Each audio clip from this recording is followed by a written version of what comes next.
전 남편과 애는 선원 낳고 키우자며 자식 욕심이 많았던 사람이었죠. 그러나 결혼은 현실이라고 결혼한 순간부터 참으로 힘들었어요. 결혼 전까지만 해도 부모님 집에 얹혀 살며 큰 굴곡 없이 살았지만 출가 외인이 된 순간부터 다가온 현실은 너무도 아팠습니다.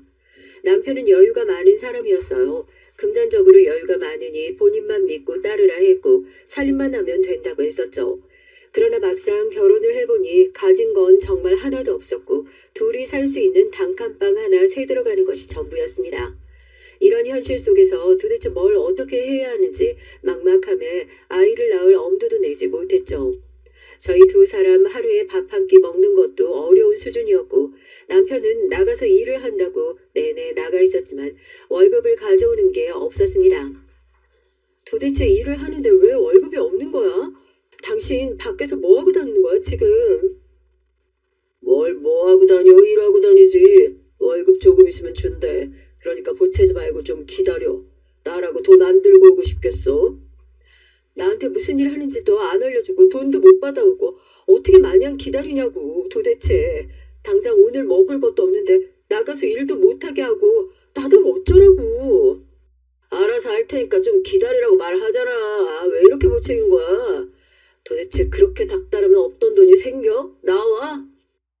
남편은 제게 직업도 말하지 않았고 돈도 주지 않았지만 보채지도 말라고 했어요. 이 답답한 상황에 덜컥 아이가 생겨 전 막막했지만 속도 모르는 남편은 그저 기뻐하기만 했습니다. 기뻐하는 저 모습을 볼 때면 속이 터질 듯 답답했어요. 그럼에도 날은 지나고 애는 태어났고 이때부턴 더 처참했습니다. 도저히 이렇게 살다가 애를 굶겨 죽이겠다 싶어 애를 업고 나가서 닥치는 대로 일을 했죠. 그렇게 애를 먹이고 겨우겨우 살아내는데 제가 일하는 걸 알게 된 남편은 일하는 곳으로 찾아와 난리를 쳤죠. 서방을 얼마나 우습게 생각하면 이런 짓을 해? 내가 돈 준다고 했어 안 했어? 당장 손 떼서 집을 안 가? 조용히 집에서 살림이나 할 것이지 팔랑 까져가지고 어디 여자가 밖으로 돌고 있어? 그것도 애를 얻고 말이야. 그럼 어떡해. 당장 애 먹일 것도 없는데 돈 몇 푼이라도 벌어야지 집에 가만히 숨만 쉬고 있어? 이거 싫으면 일하는 게 그렇게 꼴보기 싫으면 당신이 돈을 줘야지. 남편과의 대화는 늘 이런 식이었고 전 크게 싸우더라도 모든 것을 무시하고 밖으로 나가 일을 했어요. 그러던 중 아이가 두 돌을 맞이했을 때 남편의 소식이 끊겼습니다. 하루아침에 증발하듯 사라져버린 사람이 그래도 남편이라고 수소문도 하고 경찰에 신고도 했어요. 그렇게 한 달가량 기다렸을 때 경찰을 통해 소식을 들을 수 있었죠. 제가 전달하기 좀 어려운 내용이지만 실종도 사고도 아니고 본인이 나간 게 맞다고 하더군요. 이혼을 원하신다고 각자 알아서 살자고 전하셨습니다.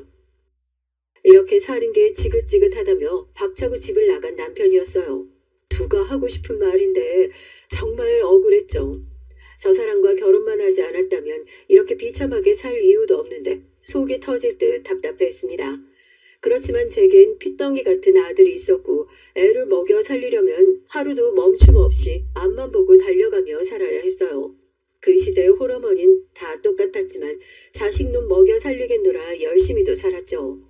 일은 오전인 4시부터 밤 9시까지 제가 할 수 있는 일은 다 했고 그 덕에 애들이랑 둘이 어떻게든 풀칠은 하고 먹고 살았나요. 그나마 아들이 공부에 뜻이 있어서 그거 뒷바라지 좀 해주면서 사는 게 제 인생의 낙이었습니다. 전 이렇게 부족하게 살았지만 제 아들은 꼭 성공할 거라는 희망도 있었고요. 아버지도 안 계시고 형제도 없는 외아들이라 숫기가 없었지만 그래도 저희 모자는 서로를 의지하며 잘 살았어요. 아들이 대학을 가면서 서울로 기숙사를 들어가야 했는데 그때 제게 그러더군요. 엄마 서울로 같이 가자. 어차피 난 계속 서울에서 터 잡고 살아야 하는데 엄마 혼자 여기 두고 가는 것 같아서 싫어. 내가 직장을 다녀도 서울일 거고 결혼을 해도 서울일 거니까 같이 올라가. 서울 집값이 얼마나 무시무시한데 거기서 어떻게 살아. 그러지 말고 얼른 가서 자리 잡고 살아. 여기가 네 고향이기도 하니까 종종 내려와서 쉬고 그러면 좋지 뭐. 서울까지 갈 형편이 아니었기에 전 거절했지만 아들은 그간 일하면서 모은 비상금이라며 내줬고 함께 가자고 했습니다. 그렇게 어쩌다 보니 모든 걸 정리하고 함께 서울로 향하게 됐어요. 처음 서울에서 살았던 집은 꽤 허름했지만 그래도 운이 좋게 방 2개짜리 빌라를 좋은 곳을 얻었죠. 거기서 살며 전 식당에서 홀 서빙을 하며 돈을 벌었고 아들은 열심히 공부를 하고 그렇게 취업을 했어요. 아들이 취업을 하고 대출을 받아 저희 가족이 처음으로 아파트에 살게 됐습니다. 그간 저 홀로 힘들게 키워준 것에 대한 보답으로 꼭 아파트를 해주고 싶었다고 해요. 아파트 살기가 얼마나 편한지 몰라. 이제 여기서 편하게 살아, 엄마. 그래야 내 마음이 놓일 것 같아. 뭘 이렇게까지 좋은 집을 해주고 그래. 너 이제 장가갈 준비하기도 빠듯한데 엄만 해줄 수 있는 것도 없어서 미안해 죽겠구만. 나 이렇게까지 살 수 있도록 해준 게 엄마잖아. 엄마 정말 뼈를 갈아서 나 키운 거 내가 제일 잘 아는데 고작 이 아파트가 뭐라고. 제 아들이지만 참 속도 깊고 반듯하게 잘 커져서 감사했습니다. 아들은 이제 힘든 일도 그만하라고 했지만 집에서 노느니 돈이라도 벌어야지 싶어서 전 식당에서 일하는 걸 멈추지 않았어요. 내내 일을 하니 힘들긴 했지만 그래도 통장에 돈이 쌓이는 걸 보면서 마음의 안정을 찾을 수 있었습니다. 언젠가 아들이 장가를 갈 때 뭐 하나라도 해주고 싶은 마음으로 열심히 벌었죠. 드디어 평온한 하루하루를 보내던 중 궁금하지도 않던 소식을 듣게 됐어요. 바로 남편이 죽었단 소리였죠. 제 연락처를 어떻게 알았는지 형님께서 연락이 왔더라고요. 그래도 한때 부부였고 돈만 아니었으면 같이 살았을 거잖아. 남편이 아버지가 저 세상 갔다는데 얼굴 비출 거지? 가족들이 자리를 지키고 있어야 마음 편히 갈 것 같아서 연락했어. 누가 가족이에요. 고작 3년 같이 살고 지금 세월이 20년이 흘렀으면 남이죠. 애 홀로 아득바득 20년 넘도록 이악 물고 살 땐 나몰라라 하더니 이제 와서 가족이요? 그 사람이 죽었든 살았든 전 관련 없네요. 남의 연락처 함부로 알아내서 이런 연락하지 마세요. 아무리 그래도 애 아빠인데 너무한 거 아니야? 사람이 죽었다는데 와서 얼굴 비추고 인사라도 할 수 있는 거잖아. 그러니까 사람이 죽었으면 그렇게라도 했겠죠. 저한테 그 사람 사람도 아니니까 이런 말 자체를 하지 마시라고요. 얼마나 처참하고 힘들게 살았는데 본인이 다 일 저질러 놓고 나 몰라라 혼자 살겠다고 도망간 사람을 제가 왜 챙겨야 됩니까? 알아서들 하세요. 저는 저 연락을 받고 끔찍하게 싫었어요. 지난날 아들과 함께 하루아침에 버려져 숨막힐 듯한 하루하루를 살아난 기억이 떠오르기 시작했죠. 죽어도 가기 싫었지만 아들에겐 이 사실을 말해주고 선택권을 줘야겠다 생각했습니다. 저는 저고 아들은 또 아들이니 말이죠. 고모한테 연락 받았는데 아버지가 운명하셨다고 하네. 장례식장이랑은 알아뒀으니까 가서 인사드리고 와도 괜찮다. 엄마, 뭘 그렇게 힘들게 얘기해. 그리고 난 아버지에 대한 기억조차 없는데 이제 와서 아버지라고 가는 게 더 웃기지. 엄마가 어떻게 살았는지 뻔히 아는데 난 진짜 정도 없어서 궁금하지도 않아. 엄마 때문이면 상관없으니까 다녀와. 평생 가슴에 후회로 남지 말고 내 자식 가슴에 그런 한 맺혀 있는 거 정말 싫어. 그런 거 아니고 정말 내가 왜 가야 하는지 모르겠어. 나한테 해준 거라곤 나 태어나게 해준 거 말곤 없잖아. 아버지라 불러본 적도 없고 아무 기억이 없어서 그냥 남 같아. 아들에게 선택의 기회를 줬지만 전혀 원치 않기에 저희 모자는 그렇게 장례식에 가지 않았습니다. 속으로는 생각했던 것 같아요. 이렇게 가족도 뭣도 없이 떠날 처지로 살 거면서 뭐 잘났다고 우릴 버리고 나가서 이런 꼴로 죽어. 나한테 무슨 일인지 솔직하게 말하고 같이 하나씩 해결했으면 좋았잖아. 솔직하지 못한 인간아. 죽어서는 똑바로 살아. 그렇게 속으로 인사를 하고 보내고 나니 한결 마음이 편해졌어요. 어디서 살았는지 죽었는지 가끔은 궁금했거든요. 그런데 아예 이렇게 소식을 듣고 나니 편했습니다. 이 소식을 들은 후 아들과는 더 끈끈해졌고 둘 다 홀가분하게 하루하루를 보냈어요. 제 아들이지만 참 잘 커져서 늘 고마웠습니다. 일을 하기에도 바쁜 일주일인데 주말이면 꼭 봉사활동을 하러 나갔죠. 어려운 이웃을 돕기도 하고 연탄 봉사를 하기도 하고 보육원에 가서 손길이 필요한 아이를 돕기도 했어요. 그렇게 봉사를 하고 오면 마음이 참 편해진다고 했죠. 한편으로 전 이런 아들이 대견하면서도 걱정스러웠습니다. 점점 홍기가 차고 있는데 연애하는 꼴을 본 적이 없었어요. 저희 때와는 다르게 시대가 많이 변했기에 결혼을 안 하고 살아가는 청년들도 많았지만 전 제 아들이 따뜻한 가정을 꾸리고 살길 바랐습니다. 애미로서 홀로 채워주지 못한 그 가족의 정을 느꼈으면 좋겠더라고요. 인생에 동반자가 있다는 게 얼마나 좋은 일인지, 또 자신을 닮은 자식을 낳아 기른다는 게 얼마나 큰 행복인지 말이죠. 한 번도 아들의 연애 사업에 관심을 둔 적이 없었지만 슬쩍 말을 꺼내기 시작했습니다. 우리 아들은 이렇게 잘생기고 잘 나가는데 왜 좋은 여자가 없을까? 우리 아들이 연애는 안 하는 거야? 엄마가 몰라서 그렇지 나 연애 많이 했어. 결혼도 할 생각이지만 아직 인생의 동반자로 함께 갈 사람 못 만나서 못하고 있는 거니까 우리 박 여사 걱정 마시게. 그래? 지금 만나는 사람은 있는 거야? 지금도 만나는 사람이 있는데 내 느낌이 맞다면 이 사람과 결혼을 하고 싶기는 해. 그런데 결혼은 신중하게 선택할 문제니까 조금 더 지켜보려고. 아들의 말에 너무 기뻤죠. 역시 자식 잃은 부모가 다 모른다고 하더니 제가 모르는 사이에 연애도 하고 있었다는 게 좋았습니다. 혹여나 여자를 만나지도 않고 홀로 저렇게 지낼까봐 너무 걱정했는데 어디까지나 제 걱정이었다는 걸 알고 좋더라고요. 그로부터 한 달 후 아들은 드디어 제 소원을 이루어줬어요. 결혼을 전제로 만나고 있다던 아가씨를 집으로 인사시키러 왔더라고요. 둘은 봉사를 하며 만났다고 하더니 참 선하고 싹싹하고 미소가 아름다운 아가씨였죠. 세상에 이렇게 고운 아가씨가 다 있네 그래. 아휴 너무 고마워요. 우리 아들 옆에서 함께 해줘서 내가 너무 고맙네. 난 홀시엠이라 반갑진 않겠지만 나 혼자 먹고 살 노후자금도 다 꾸려놨으니 아무 걱정 말고 두 사람만 잘 살아요. 어머님, 저희가 결혼하면 이제 한 가족인데 그런 서운한 말씀이 어딨어요. 한 가족이니까 같이 힘든 것도 공유하고 좋은 것도 공유하면서 그렇게 살았으면 좋겠어요. 세상에 말도 어쩜 이렇게 이쁘게 할까.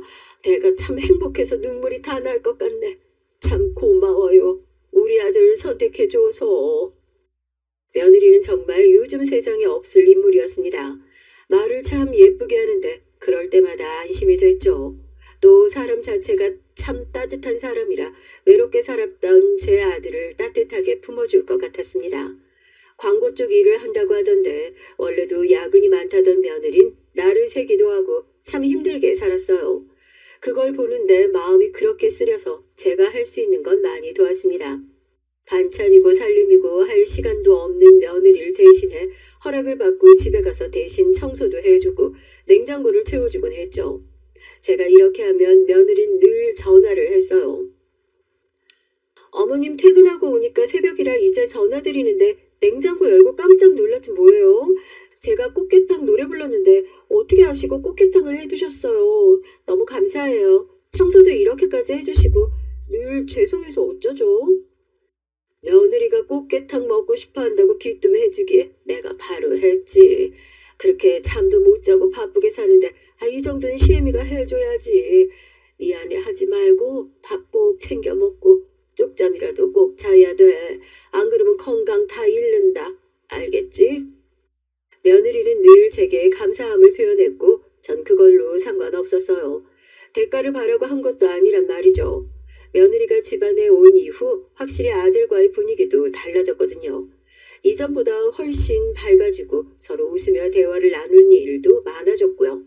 또 아들이 혼자 살 때보다 며느리의 손길이 닿으니 훨씬 깔끔하고 단정한 차림새가 자주 보여 좋았습니다. 제가 가장 가까운 바로 옆에서 지켜보던 우리 아들 내외는 너무 잘 지내고 있었어요. 그런데 이상하게 어느 날부터 며느리가 발길도 끊고 집에도 못 오게 하기 시작했습니다. 심지어 하루가 멀다 하고 연락을 하더니 연락을 잘 안 받기 시작했어요. 뭔가 서운하기도 하고 한편으로는 아들 내외에게 무슨 일이 있나 싶어 걱정이 됐습니다. 요즘 무슨 일이 있니? 연락도 없고 청소도 못하게 하고 아무래도 걱정이 앞서네.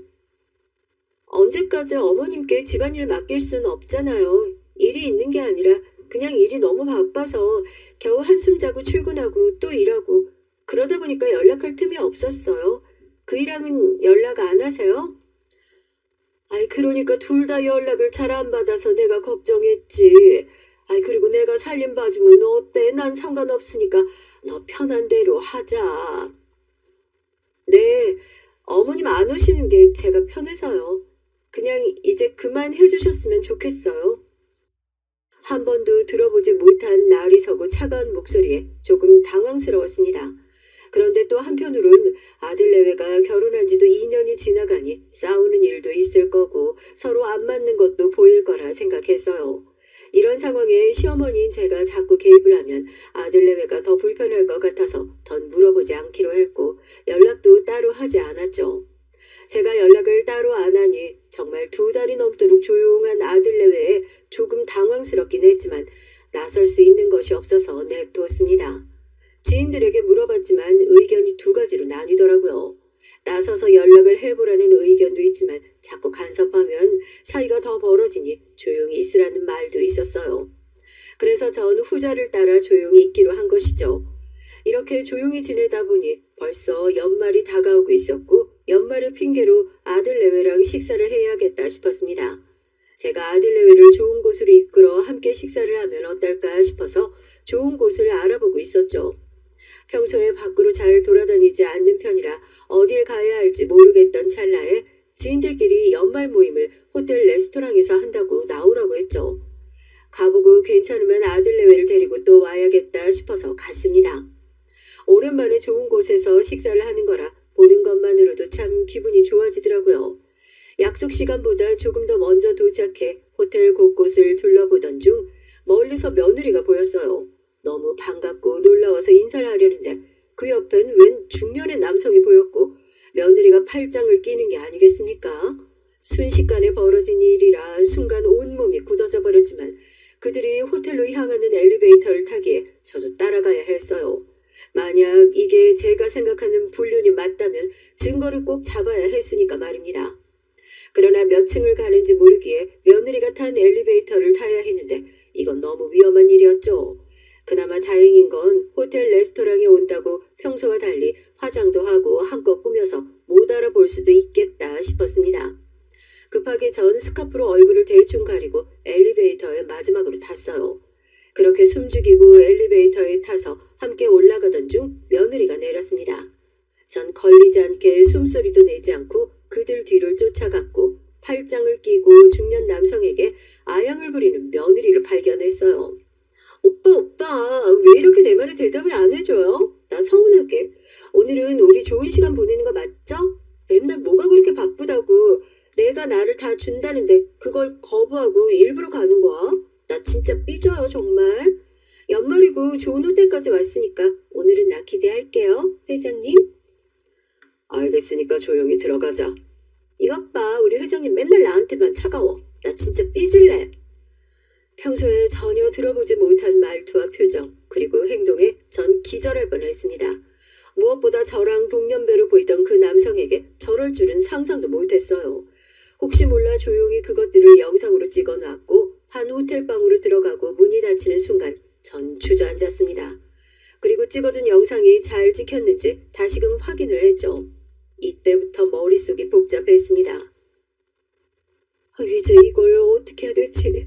아들에게 가서 보여줘야 되나? 아니면 저 문을 열고 들어가야 돼? 아유, 경찰을 불러야 되나? 이런 일은 처음 겪는 거라 대처를 어떻게 해야 할지 모르겠더라고요. 무엇보다 이 사실을 알면 너무 큰 충격에 빠질 아들이 걱정스러웠습니다. 그렇게 고민하던 중 갑자기 그 호텔 방문이 열렸고 전 너무 놀라 벌떡 일어서서 엘리베이터 쪽으로 걸어갔어요. 그때 그 중년 남성이 저를 잡았습니다. 며느리 불륜 현장 목격해서 많이 놀라셨을 건데 모른 척 해주면 내가 당신 인생 펴드릴 수 있어요. 그러니까 아무것도 못 보고 못 들은 걸로 당분간은 조용히 좀 있어줄래요? 그게 무슨 말 같지도 않은 소리예요. 내가 제 시엠인 건 또 어떻게 알고 이러는 거요? 딱 보아니 내 동년배 같은데 자식 버린 유부녀랑 그러고 싶수? 망측해라, 망측해. 난 분명히 말했어요. 조용히 지나치고 있으면 인생 펴준다고. 그런데 만약 입방정 떨어서 내 계획에 차질이라도 생기면 그땐 당신도 당신 아들도 가만히 안 둘 거요. 그러니 잘 선택하시게. 방귀 낀 놈이 성내는 것도 아니고 뭘 잘했다고 제게 저런 말을 하나 싶어서 어이가 없었어요. 그런데 계획에 있다는 그 말이 전 마음에 걸렸습니다. 뭔가 정말 불륜을 저지른 듯한 느낌도 아니었고 며느리에게 앙금이 있는 듯 보였어요. 무엇보다 어차피 이 사실을 알면 둘은 갈라서야 할 텐데 돈 한 푼이라도 아들에게 쥐어주는 것이 현명하다고 생각을 했죠. 그리해서 속이 터졌지만 그 회장이란 사람의 말을 듣고 당분간은 이 엄청난 일을 침묵하기로 했습니다. 제가 살아보니 돈이 인생의 전부는 아니지만 또 한편으로는 전부라는 것도 알거든요. 아무리 행복해도 돈이 없으면 불행해질 수밖에 없고 사람이 금전적으로 여유가 있으면 행복해지는 건 너무나 쉽죠. 그래서 전 제 아들이 받을 충격과 상처를 돈으로나마 치유해주고 싶었습니다.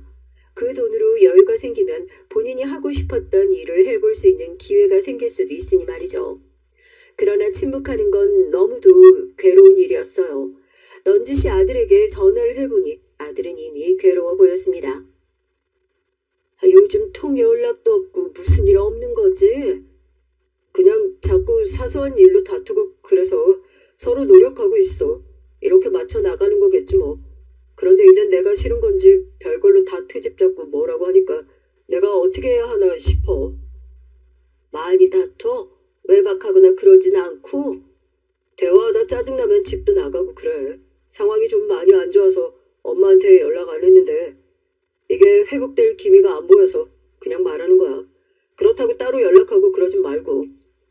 며느린 대놓고 외박을 하기도 하고 모든 걸 아들에게 화살을 돌리고 있었습니다. 이걸 듣고 복장이 터질 것 같아 전 그 회장에게 연락을 했어요. 이보세요. 조용히 기다리길 3개월이 지났어요 지금. 내 아들은 영문도 모르고 괴로움 속에 하루하루를 살아가고 있는데 도저히 어떻게 기다리란 말이에요. 더는 내 아들 괴로운 거 못 보겠고 난 며느리가 한 짓을 말해야겠어요. 엄연히 당신 잘못도 있으니까요. 당신 며느리란 여잔 사람이 아니고 악마니까 좀 기다려 달라고 내가 부탁한 겁니다. 제게도 외아들이 있었고 세상 부러울 것 없이 다 해주며 애지중지 그렇게 키웠어요. 그런데 그런 아들이 저 여자 때문에 유서 하나 써내고 세상을 떠났다면, 그래서 애비인 내 인생을 바쳐 저 여자의 인생을 망치려 한다면 이해해 주겠소? 회장의 말은 너무 충격적이었습니다. 물론 제가 혼란스러웠던 건 말을 100%다 믿을 수 없다는 것 때문이었지만 통화를 해보니 아들을 언급할 때마다 떨리는 그 음성 하나로 전 같은 부모로서 진실이라는 걸 어느 정도 예상할 수 있었어요. 결국 회장과 따로 만나서 모든 얘기를 들을 수 있었습니다. 며느리는 어려서부터 남자들 간이고 쓸개고 빼먹던 사람이고 그러다 회장의 아들을 만났다고 해요. 무려 7년간의 연애를 하면서도 수많은 남자 등골을 빼먹었고 그럼에도 회장의 아들은 며느리를 너무 사랑해서 봐줬다고 합니다. 본인과 결혼하면 정신 차리고 살겠지, 돈을 더 주면 곁에 있겠지 그러면서 말이죠. 그걸 아는 며느리는 회장 아들에게 무려 7년간 돈을 뜯어냈고 연인 행세를 하며 잡아둔 겁니다. 그리고 결정적으로 회장 아들이 프로포즈를 하던 날 이런 대화를 나눴다고 해요. 우리 7년간 너무 많은 일들이 있었지만 난 그런 너라도 진심으로 사랑해. 이제 내 아내로서 남은 생을 살아줄래? 내가 너한테 부족함 없이 뭐든 다 해줄 수 있으니까 더는 다른 남자들한테 눈 돌리지 말고 돈이 필요하면 나한테 말했으면 좋겠어. 난 너 하나만 내 곁에 있어주면 그걸로 돼. 우리가 많은 일이 있었지만 7년간 서로 사랑하는 그 마음 하나는 확실했잖아. 나랑 결혼해줄래? 뭔가 착오가 있는 것 같은데 감히 네가 날 소유할 수 있을 거라 생각했던 거야? 그리고 한순간도 널 사랑한 적이 없는데? 수많은 남자들 중 가장 오래도록 7년간 나한테 돈 주던 사람 그 이상 이하도 아니야. 내가 너한테 여자친구란 호칭 쓰지 말란 거 보면 모르겠어? 난 수많은 남자들의 것이지 네 것이 아니야. 프로포즈 이딴 거 왜 하는지 모르겠지만 정신 차리고 살아 너도. 단 한순간도 사랑한 적이 없다고? 우리 7년간 만나왔던 거잖아. 너랑 나랑 기념일도 챙겼고 너 나랑 여행도 다니고 그랬잖아. 기념일에 챙길 수 있는 게 두둑하니까 챙겼던 거고 여행 한번 갔다 오면 네가 용돈으로 챙겨주는 돈이 있으니까 간 거야. 그 모든 건 내 수많은 남자들이랑도 하고 있는걸? 난 그냥 이렇게 살 거야. 편하게 돈 벌면서 나 가꾸면서 그렇게 살 거니까 그만 질척거리고 넌 이제 아웃이야. 며느리의 말에 너무 큰 충격을 받은 회장 아들은 모든 내용을 유서에 담고 스스로 세상을 떠났다고 해요.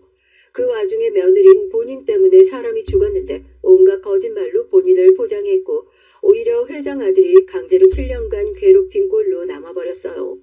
고인을 욕해도 정도가 있지 참고 참았던 회장 아들은 세상을 떠난 아들이 욕먹는 것 자체가 견딜 수 없어 긴 시간 제대로 된 복수를 하기 위해 며느리에게 접근을 했던 겁니다. 며느리는 아주 단순했기에 돈 많이 주는 남자라면 몸과 마음을 다 바쳐 헌신을 했더라고요. 즉각적으로 며느리 인생을 망치려 생각도 했지만 그 당시에 며느리는 잃을 것이 단 하나도 없었다고 해요. 빚쟁이의 온갖 남자들에게 오빠 오빠 해가며 피 빨아먹는 인생을 망쳐봤자였기에 최선을 다해 망치기 위해 긴 시간을 노력한 거죠. 직업도 없던 며느리에게 접근해 다른 남자들을 싹 정리하라고 하는 거를 시작했답니다. 난 다른 남자랑 겹치는 꼴 못 본다. 보는 즉시 넌 몇 배로 나한테 돈을 물어야 할 거야. 다 정리하고 우리 회사로 들어와서 일해. 낙하산으로 꽂아줄 테니 일하면서 나랑만 지내도록 해. 회장님, 그게 정말이에요? 저 정말 다 정리해도 그만큼 돈 주시는 거 맞죠? 내 말만 잘 들으면 네 앞으로 차 여러 대 한강뷰 집에 살고 세도 받게 해줄게. 스케일이 남다른 회장의 말에 며느린 정말 모든 남자를 싹 정리했다고 합니다. 그러던 중 도대체 제 아들과 왜 결혼을 한 것인지가 궁금했는데 여기서 그 의문이 풀렸죠. 며느린 잠시나마 제 아들을 정말 진심으로 사랑했던 거였어요. 광고회사를 다니며 사회생활을 하고 사람들과 어울리다 보니 본인도 평범한 인생을 살고 싶어진 겁니다. 회장은 바로 이런 걸 노려서 일을 하도록 시킨 거였고요. 일을 다니며 직장 동료 권유로 함께 봉사를 하다 제 아들을 만났고 정말 진심으로 사랑해주는 남자를 보니 한순간 모든 걸 정리하고 싶었던 거예요. 회장과의 만남은 적당히 해두고 돈을 받아 결혼을 하려던 속셈인데 그게 어긋나서 결혼부터 덜컥한 겁니다. 아들이 차분히 모은 돈이 넉넉하게 있어서 며느리가 금전적으로 부담 가질 상황은 아니었거든요. 그렇게 결혼을 하고 지내던 며느리를 회장은 흔들었어요. 복수를 하기 위해서 말이죠. 나 몰래 결혼한다더니 이제 아예 현모양처로 살겠다 이거야? 너 나한테 돈 받을 거 있을 텐데 이거 계약 위반 아닌가 모르겠네. 회장님도 언젠가 저 버리실 거고 저 이제 조용히 살고 싶어요. 이렇게 회사 다니면서 사는 게 얼마나 큰 소소한 행복인지 너무 늦게 알았거든요. 그 돈은 약속하셨으니 주셔야죠. 그 후는 이제 안 만났으면 좋겠어요. 누구 맘대로? 한두 푼도 아니고 내가 너한테 그 큰 돈 주는데 넌 끝내겠다고? 너 같으면 주겠니? 이 시간 이후로 3개월간 네가 하는 거 보고 결정할게. 결국 며느린 돈의 유혹을 이기지 못했고 저 3개월간 회장의 수족으로 살았습니다. 물론 회장은 아들을 먼저 보낸 그 마음에 며느리애와 선 넘는 행동은 전혀 하지 않았고 그야말로 부려먹으며 자존심 자체를 짓밟아 버린 거였죠. 오히려 며느린 요구를 했다고 해요. 회장님, 저랑 안 하실 거예요? 결국 돈 주는 이유가 남자들 다 똑같은데 회장님은 도대체 왜 그러시는지 모르겠네. 저랑 딱 시간 보내시면 마음이 달라지실 텐데요. 내가 원할 때 하는 거니까 선 넘는 말 하지 말고 하라는 대로는 해. 며느리는 오직 돈을 받기 위해서 회장에게 최선을 다했고 드디어 때가 왔다며 회장은 제게 연락을 했습니다. 이해하고 기다려주셔서 감사해요. 드디어 때가 왔네요. 아드님 이혼하시는 것에 문제 없도록 저희 변호사 보낼 거니까 돈 받으시면 됩니다. 그리고 두 분 이사하실 집도 계약해뒀어요. 요즘 가장 유행한다는 인테리어로 꾸며놨는데 마음에 안 드시면 말씀해 주시고 내일 당장 들어가셔도 됩니다. 뭘 이렇게까지 하세요? 그저 우리 아들 이혼 잘하고 아들 하고 싶은 거 할 수 있게만 도와달라고 한 건데 지금 사는 집도 멀쩡한데 이사는 무슨 이사요? 아드님이 제 아들이기도 해서요. 못해준 거 다 해주고 싶어서요. 저는 또 황당한 말을 듣고 어안이 벙벙했습니다. 제 아들이 회장의 아들이라니 이건 또 무슨 말인가 싶었죠. 제 아들과 회장의 아들은 선후배 사이로 각별했고 주위 사람들에겐 그야말로 형제처럼 지냈다고 해요. 실제로 회장 아들이 7년간 며느리 때문에 힘들 때 유일하게 굳은 말 없이 곁을 지킨 게 제 아들이었고 남긴 유서도 제 아들에게 전해졌다고 합니다. 다만 서로 며느리의 얼굴을 몰랐기에 만남이 이어질 수 있었죠. 생각해보니 아들이 힘들어했던 게 떠올랐습니다. 너무 아끼던 선배가 먼저 가버렸다고 괴로워하던 그 순간 말이죠. 아드님이랑 결혼하는 걸 알았더라면 뜯어 말렸을 텐데 너무 늦게 알았어요. 제 아들이랑 각별했던 사람이 아드님이란 걸요. 그걸 알았을 때 두 사람은 이미 결혼해서 살고 있었고 그래서 전 제 복수로 아드님이 다치지 않도록 최대한 노력한 겁니다. 제 아들에 대한 복수를 대신하고 나면 아드님께 최대한으로 보상하려고 했고 이게 고작 한강뷰 아파트의 현금 그리고 이혼 돕는 거지만 이걸로 그치지 않고 아드님의 인생 사는 내내 제가 대신하고 싶어요. 제 아들에게 못해준 걸 대신요. 도대체 이게 다 무슨 소린지 정말 알 수가 없네요. 아무리 그래도 아드님이 그렇게 아끼던 사람인데 중간이라도 말을 해주셨어야지. 제 아들은 바보처럼 저렇게 3년을 허송세월로 보냈잖아요. 너무 미안합니다. 그렇지만 저 여자 처참하게 망가질 겁니다. 제가 저희 회사로 끌어들인 이유가 그게 다가 아니에요. 관심받는 걸 워낙 좋아하고 최대한 많은 사람들 앞에서 매장당하길 바라서 유튜브 촬영도 시켰고 SNS로 사람들과 소통도 많이 해요. 전 그 모든 곳에 공개적으로 까발릴 겁니다. 같이 해주세요. 거의 다 왔습니다. 제 아들이 다치는 건 원치 않았지만 한편으로 회장이 아들을 향한 그 간절한 마음을 잘 알았기에 전 함께 하기로 했어요. 아들에게 이 모든 사실을 고했고 너무 큰 충격을 받을 줄 알았지만 아들은 그렇지 않았어요. 형이랑 연관이 있다는 건 너무 충격이지만 저 사람에게 누군가 있을 거라는 거랑 비밀이 있을 거라는 건 예상하고 있어서 충격적이진 않아. 날 이렇게 배반한 것보다 형을 그렇게 떠나보낸 사람이 저 사람이라면 지구 끝까지 쫓아가서라도 망하게 하고 싶어. 회장님이랑 우리 같이 하자, 엄마. 엄마, 네가 받을 충격이 너무 걱정이라 쉽게 말도 못했어. 너 말대로 이렇게 된 이상 숨도 못 쉬게끔 만들어주자. 그게 우리의 복수 아니겠니? 아들과 대화를 나눈 후부턴 회장과 함께 셋이 만나서 일을 해결했습니다. 우선 며느리가 활동하던 유튜브 채널과 SNS에 공개적으로 그동안 벌인 일들과 살아온 것들에 대해 폭로하는 영상으로 도배를 했어요. 모든 사실을 알게 된 수많은 사람들은 며느리를 욕하기 시작했고 그야말로 매장을 당했습니다. 이렇게 입방아에 오르기 시작하면서 며느린 이전의 잘못들까지 댓글로 밝혀지기 시작했죠. 얘 언젠가 크게 터질 줄 알았네요. 제 애 낳고 같이 키우기로 했는데 그래서 대출까지 받아서 지가 원하는 집에 명품 가방에 다 해줬는데 하루아침에 제 허락도 없이 애를 고아원에 버리고 도망갔어요. 그 애 겨우 찾아서 지금 홀로 키우고 있는데 저 여자 어디 가면 볼 수 있나요? 저도 이거 고소할 수 있나요? 저 여자 때문에 제 친구 둘이나 죽을 뻔한 거 겨우 막았어요. 전 재산을 털었고 하다못해 친구 부모님 돈까지 건드려서 저 여자랑 잠적하고 정말 난리도 아니었습니다. 여전히 저런 인생 살고 있으니 정말 충격이네요. 이것도 고소 가능한가요? 저희가 상상했던 것보다 훨씬 더 지저분한 인생을 살았다는 것에 놀라웠어요. 회장이 정리한 것으로는 회사 돈도 횡령했고 동시다발적으로 며느리를 향한 고소 건이 수십 개가 들어왔더라고요. 그러니 숨통이 막히지 어떻게 살겠습니까? 며느리는 회장을 찾아갔고 그곳에 아들과 함께 갔습니다. 저희는 본 척도 하지 않고 회장을 보자마자 무릎 꿇고 빌더군요. 회장님, 정말 죄송해요. 그의 아버지이신 줄 정말 몰랐습니다. 아니, 제가 다 잘못했어요. 이 상황 한 번만 해결해 주시면 저 정말 죄값 치르며 그렇게 살게요. 쥐 죽은 듯이 보이지 않고 살 테니까 제발 구해주세요. 네? 살려주세요. 저 정말 죽어요. 죽어라 차라리. 너 같은 게 죽어야지. 왜 잘못 없는 엄한 내 아들이 죽어야 했니? 내 아들뿐 아니라 너 하나 때문에 인생 망친 사람 몇인 줄 알아?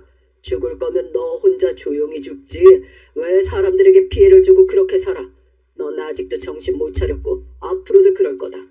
내 숨이 붙어있는 한 철저하게 못 살게 해줄 테니 그렇게 알고 찾아오지 마. 저 정말 어떻게 살려고 그러세요? 지금 고소한 것만 몇 개가 들어온 줄 아세요? 이거 다 수습도 할 수가 없어요. 제발요. 그래도 한때는 아드님이 사랑했던 여자인데 하늘에서 이 모습 보면 정말 좋아할 거라 생각하세요? 정신머리 나간 것 같으니라고 감히 내 아들을 입에 올려? 넌 멀었다.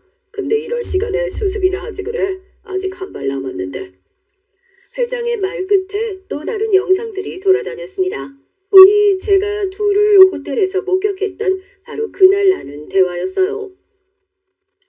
회장님, 딱 까놓고 그냥 전 스폰 받길 원해요. 제가 몸이고 마음이고 다 드릴 수 있으니까 회장님은 저한테 돈만 매달 주면 좋겠어요. 제가 유부녀인 것도 솔직히 상관없는 게 남편이랑 아무것도 안 해요. 죄책감이 없니? 내가 원하지도 않는다는데 나서는 너는 대체 무슨 생각인지 궁금하구나. 회장님, 저랑 대화 말고는 아무것도 안 하니까 돈 안 주시는 거잖아요. 그러니까 대화 말고 다른 거 하자는 거죠. 죄책감이 왜 들어요? 제가 돈 벌어다 주면 좋아할 텐데. 이 모든 대화를 남기려 그간 회장은 쇼를 해서 유도한 것이고 이것까지 폭로를 하자 며느린 정말 상상할 수 없을 정도로 매장을 당했어요. 결국 수습을 할 틈 없이 사건이 커지고 중대하게 며느린 교도소로 들어가 형을 살게 됐죠. 죄명이 너무 많아서 다 읊을 수도 없을 지경입니다.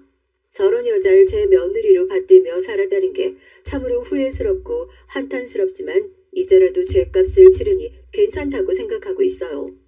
심지어 아직까지도 며느리에게 당했던 사람들이 나오며 추가적으로 고소를 하고 있는 상황이라 교도소 안에서도 계속 재판을 받고 있습니다.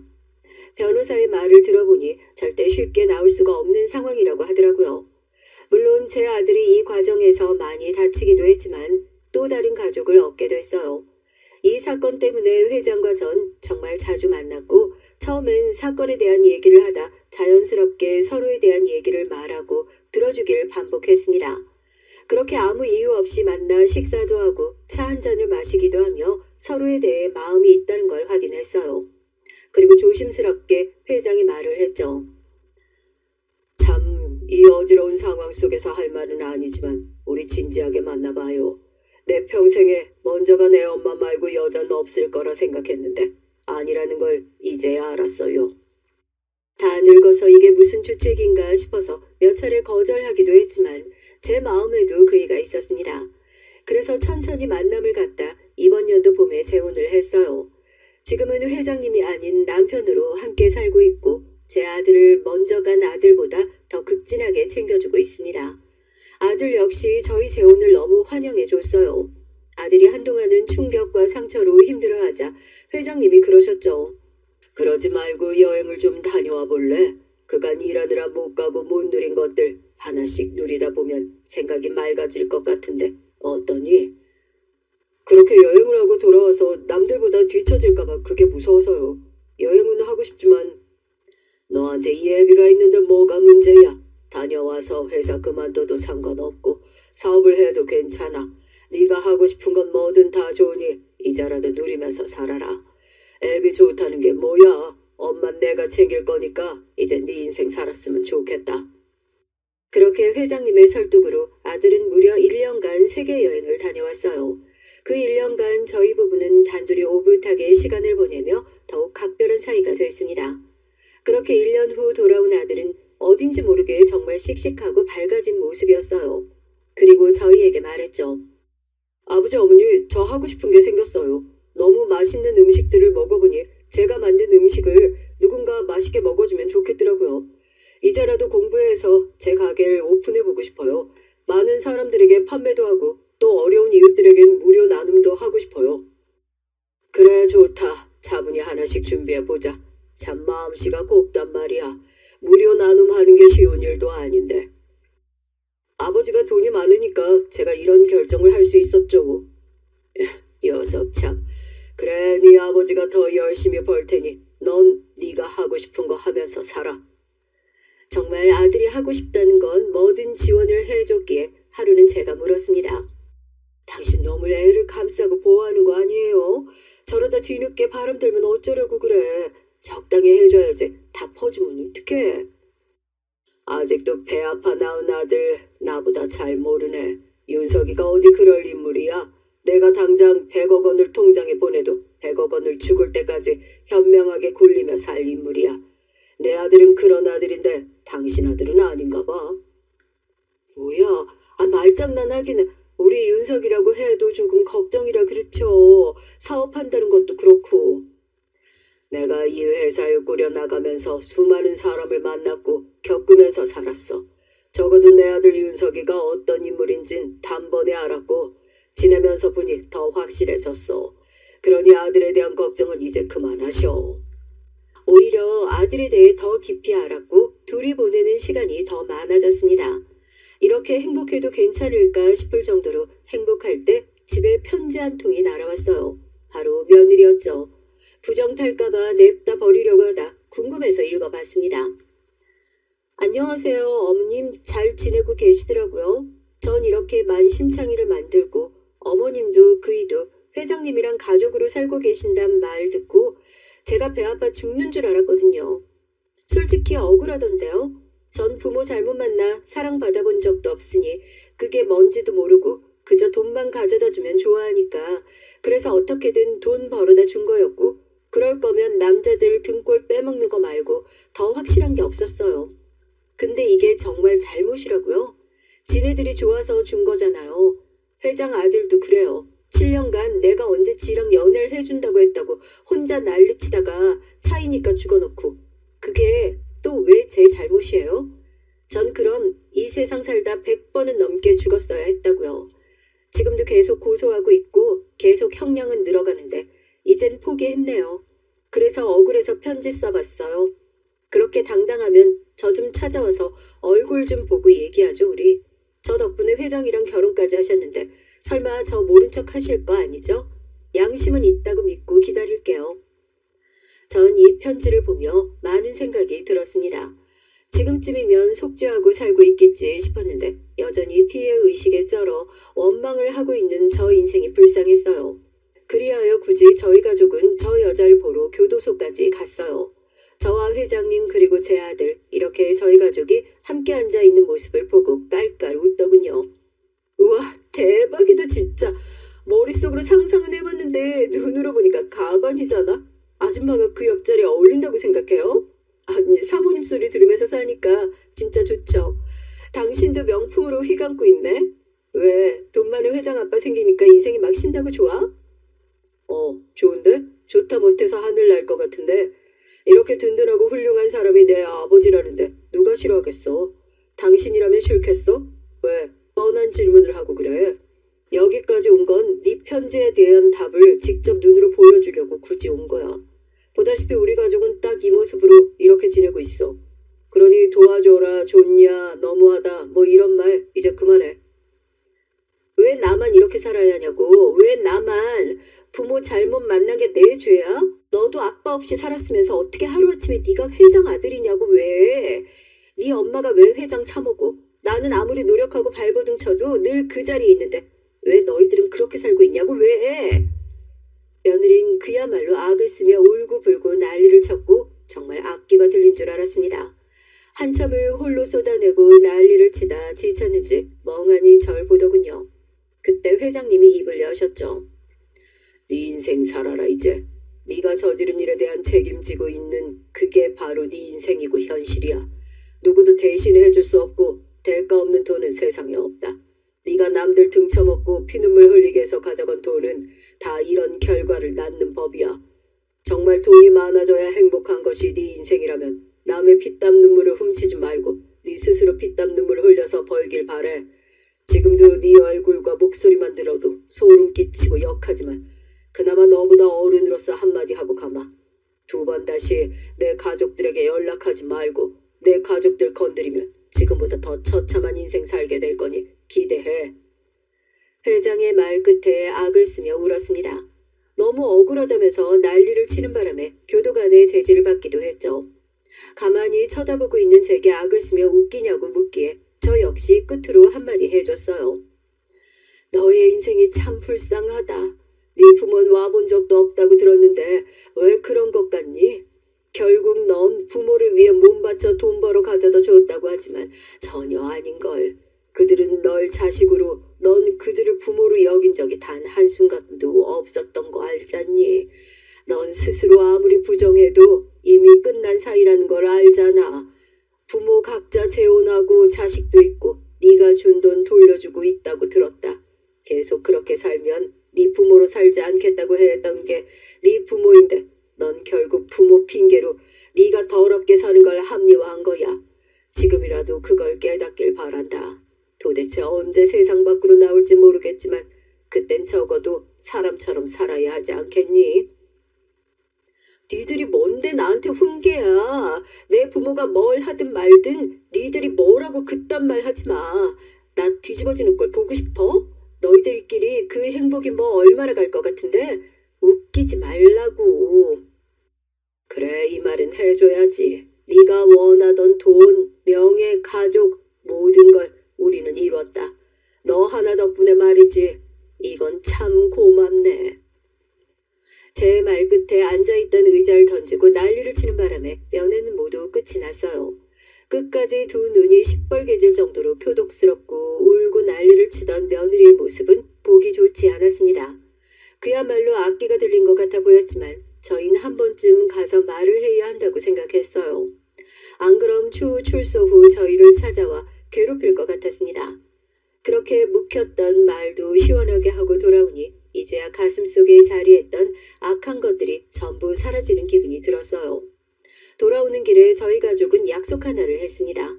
이렇게 힘든 일도 다 견뎌내며 우리가 가족으로 살고 있으니 꼭 앞으로도 사소한 일도 함께 공유하며 그렇게 살자고 말이죠. 저는 노년에 이게 무슨 행복인가 싶어요. 절 위해 꽃다발을 사들고 퇴근하는 남편을 볼 때면 다 늙어 주책맞게 소녀 웃음이 나옵니다. 아직도 남편을 보면 설레고 부끄러워하는데 그 모습이 귀엽다고 해줄 때면 손살에 치면서도 기분이 좋아요. 아들이 또다시 누군가를 만나 결혼을 하든 홀로 살든 저희 부부는 이렇게 살아가겠죠. 서로 의지하고 아들을 나눠 살며 말입니다. 인생은 참 생각대로 흐르는 법이 없지만 가끔은 예상을 벗어나는 그 인생이 더 행복한 것 같네요. 안녕하세요. 저는 작은 네일샵을 운영하고 있는 30대 초반의 여성입니다. 최근 파혼을 하고 아직은 완벽하게 정리가 되지 않았어요. 물론 머리론 그따위 짚하고 빨리 손절한 것이 정말 다행이다 싶으면서도 마음은 좀 복잡하네요. 아마 제 얘기를 듣고 나면 도대체 어떻게 미련이 남을 수 있냐고 하시겠지만 워낙 제가 많이 좋아했던 남자라 쉽지 않더라고요. 남자친구를 처음 만난 건 봉사활동을 다니는 동호회였어요. 동호회는 중학생 때 아버지를 따라갔다가 제가 더 진심이 되어버린 곳으로 격주로 아동복지시설과 요양원을 가고 있답니다. 대학 시절을 제외하고는 꾸준하게 나오고 있죠. 어느 날 동호회 회장이 과거 자기가 과외 수업을 해준 학생이라고 하면서 남자 하나를 소개했는데요. 그때 데려온 사람이 바로 남자친구였죠. 첫인상은 좀 별로였어요. 머리도 샛노랗게 염색하고 귀걸이에 반지까지 하고 있었거든요. 꼭 이마에 나는 양아치입니다 라고 붙여둔 것 같았죠. 그래서 거리를 두겠노라 다짐했었는데 알고 보니 그게 다 저의 선입견이었더라고요. 겉으로 보기엔 위험한 사람 같았는데 막상 봉사활동이 시작되니 아이들하고도 잘 놀아주고 어르신들께도 싹싹하게 정말 잘해서 깜짝 놀랐답니다. 더 놀랐던 건 의사라는 사실이었고요. 동호회에 비슷한 또래는 저와 남자친구 뿐이다 보니 둘이서 자주 얘기를 하게 되고 그러다 연애를 시작했답니다. 저와 생각이 비슷한 점이 많아서 그런지 연애할 때도 크게 싸운 적이 없이 잘 지냈어요. 아마 이렇게 잘 맞는 사람을 또 찾을 수 있을까 남자친구를 만나면서 그런 생각을 참 많이 했죠. 그래서 결혼 얘기도 정말 자연스럽게 흘러나왔고요. 남자친구에 대한 자랑을 하라고 한다면 한도 끝도 없이 할 수 있지만 이상한 점이 딱 하나 있었습니다. 남자친구는 가족에 대한 얘기가 나오면 조개가 입을 다물듯 입을 일자로 굳히고 말을 아꼈죠.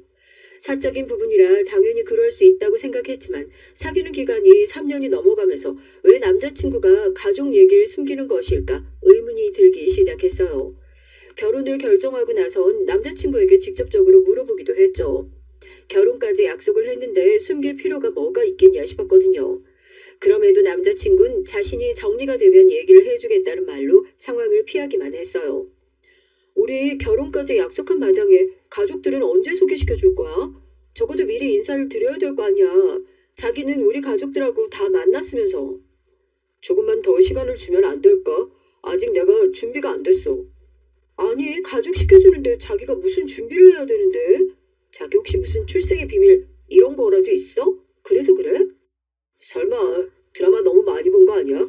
그런 일 있을 리가. 하여튼 내가 마음의 준비가 되면 하나도 빠짐없이 다 얘기할게. 그러니까 조금만 기다려줘. 전 피하기만 하는 남자친구가 조금도 이해가 되지 않았지만 어쩔 수 없다는 생각으로 남자친구가 말하는 그 마음의 준비가 끝나기만 기다렸어요. 당시엔 남자친구에게 그 준비는 언제면 다 되느냐고 물어보기도 했는데 나중에 생각하니 참 미안한 일이더라고요. 얼마나 말하기 힘들었을까. 가족이란 이름으로 묶여있다는 이유만으로 고통받을 수 있다는 사실을 간과한 것이 너무나도 미안하더라고요. 남자친구의 가족들을 만난 건 결혼을 약속하고도 한참이 지난 후였습니다. 드디어 마음의 준비가 끝났는지 남자친구가 집으로 절 초대했죠. 나름 설레는 마음을 안고 집을 찾아간 전 어떤 선물을 챙겨가야 하나 고민을 많이 했어요. 남자친구에게 예비 시어머니께서 좋아하시는 것이 무엇냐고 물었지만 말을 돌리기만 하고 대답이 없었죠. 전 무난하게 꽃과 홍삼을 준비했습니다. 주변 동기들이 알려주더라고요. 전 남자친구의 집에 들어가기도 전에 입을 딱 벌릴 수밖에 없었어요. 저희 집도 작은 편은 아니었지만 남자친구의 집은 정말이지 저희 집과는 차원이 달랐거든요. 거대한 대문을 열고 들어가니 정원이 눈앞에 펼쳐지는데 곳곳에 조명이 진짜 예쁘더라고요. 전 남자친구에게 진짜 이 집이 남자친구의 본가냐고 물었죠. 남자친구는 집만 클 뿐이라고 하면서 제게 너무 긴장하지 말라고 해줬습니다. 현관을 열고 안으로 들어서자 맨 앞엔 남자친구와 똑 닮은 여자가 서 있더라고요. 그 여잔 자신이 남자친구의 누나라고 하면서 먼저 손을 내밀었죠. 전 떨리는 마음으로 손을 마주잡곤 웃으며 인사를 했습니다. 그때였어요. 뒤에서 헛기침 소리가 나더니 나이 지긋한 한 분이 제 쪽으로 성큼성큼 걸어오셨죠. 그리고는 저를 위아래로 훑어보시곤 제가 들고 있는 가방을 이리저리 보시더라고요. 당황스러웠던 전 남자친구를 바라봤고 남자친구는 예비 시어머니에게 인사도 없이 무슨 무례냐고 했죠. 하지만 예비 시어머니께서는 제가 입은 옷, 들고 있는 가방, 그리고 선물까지 꼼꼼하게 보시곤 잠시 생각에 잠기신 것 같았습니다. 그 알 수 없는 분위기를 견디지 못한 전 먼저 인사를 했죠. 안녕하세요, 어머니. 이렇게 초대해 주셔서 감사합니다. 초대는 무슨, 우리가 원한 것도 아닌데 그런 인사치레는 하지 말고. 그나저나 못 보던 가방인데 어디 브랜드야? 아, 이 가방이요? 아, 이건 제가 만든 거예요. 가죽 공예를 배우고 있어서요. 뭐? 직접 만들었다고? 시댁이 될지도 모르는 집에 인사하러 오는데 그런 걸 들고 왔단 말이야? 어처구니가 없어서. 이상한 말씀 하지 마세요. 그게 뭐 어때서요? 그리고 손님을 현관에 세워두는 법이 어디 있어요? 예비 시어머니께서는 뭐가 그렇게 불만이신지 몸을 팽 돌리시고는 거실로 가셨습니다. 전 실수한 것이라도 있느냐고 남자친구에게 물었지만 남자친구는 묵묵하게 고개만 저었죠. 거실에 앉은 제게 시댁 식구들은 이것저것 물어보기 시작했습니다. 어떤 일을 하고 있는지, 학교는 어딜 나왔는지 등을 말이죠. 전 미국에서 대학을 나왔다는 사실과 디자인을 전공했다는 얘기를 했어요. 예비 시어머니께서는 제가 대학을 외국에서 나왔다는 사실에 흥미를 보이시더라고요. 하지만 그것도 잠시 디자인을 전공해서 그쪽과 관련된 일을 하고 있다는 것에 혀를 차셨습니다. 어쩜 이렇게 안 맞을 수가 있는지. 그렇게 해가지고 우리 아들 내조 제대로 하겠어? 우리 아들 대학병원에서 조교수하고 교수하고 할 텐데 도움이라도 되겠냐고. 걸림돌이면 몰라도. 무슨 말씀을 그렇게 하세요? 제가 대학병원에 남아서 교수까지 올라가는 거랑 이 사람이랑 무슨 상관이 있다고요? 그런 자리가 그냥 되는 건 줄 알아? 내가 너희 아버지 교수 만들려고 얼마나 공을 들였었는데. 그런 내조가 있어야 오를 수 있는 자리야. 실력만으로 되는 게 아니라고.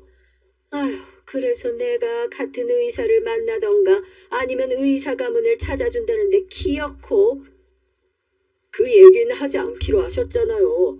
전 이 사람과 결혼할 생각이니 다른 말씀 하지 마시라고 말씀드렸는데 이렇게 하셔야겠어요? 나만 나쁜 사람 만들려고 하는데 길 가는 사람 다 붙잡고 물어봐라. 누가 맞는지. 남자친구와 예비 시어머니께선 제가 보는 앞에서 언성을 높이며 얘기를 했어요. 당사자를 앞에 두고 할 말은 아닐 텐데 예비 시어머니께선 저란 사람이 전혀 없다는 듯이 행동하셨죠. 결국 남자친구가 벌떡 일어나며 저와의 결혼은 통보지 허락이 아니라는 말을 남기곤 절 끌고 나가더라고요. 집을 나와서야 남자친구가 입을 열었습니다. 아무 말도 해주지 못했던 것이 꽤나 미안한 모양이었죠. 전 괜찮다고 어떻게 된 일이냐고 물었습니다. 우리 집은 나 누나까지 해서 다 의사야. 돌아가신 아버지도 의사셨고 외간 병원을 운영하고 계시지. 어머닌 그 병원을 경영하고 계시고. 아, 그래서 어머니께서 집안 얘기를 하셨구나. 어머니가 워낙 의사 가문이라는 프라이드가 높으셔서. 미안해. 기분 상했지? 좋진 않지만 그렇다고 내가 어머니랑 결혼할 것도 아니잖아. 당신이 있는데 뭐. 전 최대한 담담하게 얘기를 했지만 사실 속은 많이 복잡했어요. 예비 시어머니께서 절 보자마자 싫은 티를 팍팍 내시는데 어떻게 좋을 수가 있겠어요. 결혼하면 시집살이 장난 아니겠다는 생각이 들기도 하면서 좀 망설여지기도 했죠. 거기다 환영받지 못하는 결혼이라는 게 얼마나 힘든지 그 누구보다 잘 알고 있었거든요. 저희 언니가 그랬어요. 시댁에서 어찌나 언니를 마음에 들어 하지 않는지. 언니는 공무원이랑 결혼을 했는데 그 집안에선 저희가 돈만 아는 상놈의 집안이라고 말을 하며 급이 맞지 않는다는 얘기를 툭하면 꺼냈다고 해요. 그러면서 뼛속부터 하나하나 다 개졸해야 한다며 언니를 온갖 수업에 밀어넣는 건 물론 언니의 행동 하나하나에도 거친 말을 하시며 언니를 괴롭히셨죠. 결국 언니는 결혼 생활을 1년도 채우지 못하고 이혼을 했어요. 물론 그 모든 일을 저희는 우울증 치료를 받고 있다는 언니의 고백 덕분에 알 수 있었죠. 그런 일이 있었다 보니 예비 시어머니의 반대가 제겐 좀 충격적으로 다가왔어요. 하지만 남자친구는 든든하게 자신만 믿으면 된다고 하면서 우리들만의 결혼을 만들자고 했죠. 하지만 예비 시어머니께서는 뭐든 결정이 나면 바로 행동으로 옮기는 사람이었나 보더라고요. 그렇게 인사를 드리고 나서 일주일도 지나지 않았는데 제가 일하는 곳으로 찾아오셨어요. 전 깜짝 놀랐습니다. 이렇게 연락도 없이 오실 거라고는 상상도 하지 못했거든요. 부르시는 곳으로 나가니 여유롭게 커피를 홀짝이시는 예비 시어머니의 모습이 보였습니다.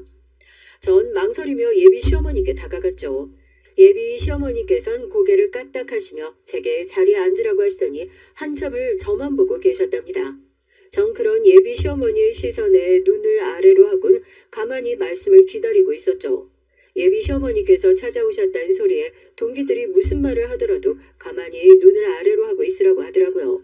대신 절대로 고개를 숙여서는 안 된다고 했죠. 그렇게 하면 뭔가 약해 보일 수 있기 때문이라고 하는데 효과는 모르겠고 우선은 시선을 피했답니다.